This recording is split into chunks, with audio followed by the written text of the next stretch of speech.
You can see the two title leaders there close to making contact on the run through 180. Jonathan having to stand up. Scott Redding's going to be moving in front for the race lead there, but for Jonathan now it really is a case of making sure you're able to hold on to the back of Scott Redding. You don't have to beat him to win the World Championship, and maybe at this stage of the race the key thing for Ray is just to be able to focus on being able to set decent pace, and then until you're much more comfortable out there.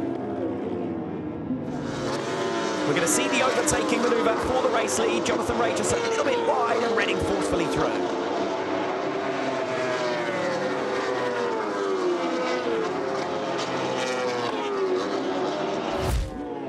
Chaz Davies is hunting him down. He's close to Jonathan Ray going into the Adelaide hairpin on lap 14. It's not now, but it's going to be soon.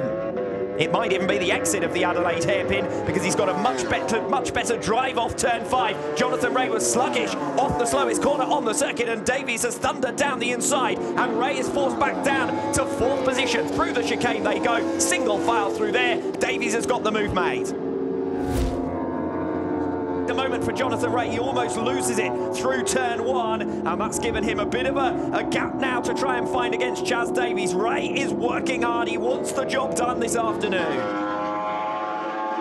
So we look to the final lap then. Scott Redding is already into it. Chaz Davies and Jonathan Ray embark on the final tour of Magny-Cours. Just over 4 kilometres separating Jonathan Ray from the 2020 world title. But more than that run to the line, it's one man. Chaz Davies and Jonathan Ray is sliding the back end out as he tries to hunt the Welshman down for 3rd position. If Ray is going to do it, he's going to do it here in style.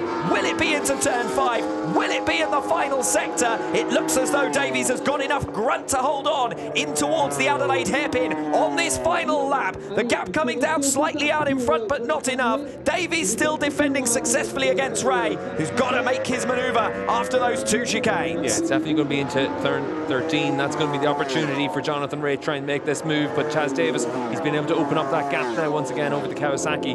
But for Ray, he needs to be absolutely committed through these sections if he wants to get the championship won today.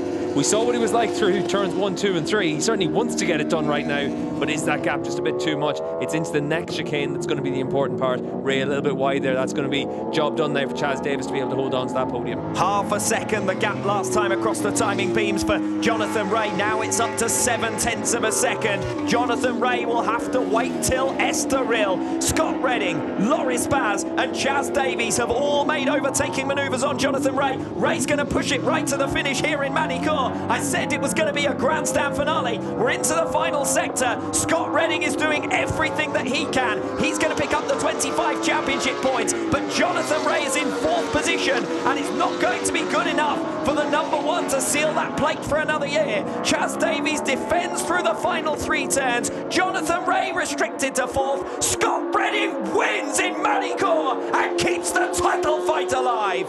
Redding takes the checkered flag in race 2. Jonathan Ray is outside of the podium positions. It might well be race 1 in Estoril, but it's not going to be race 2 in Magny-Cours.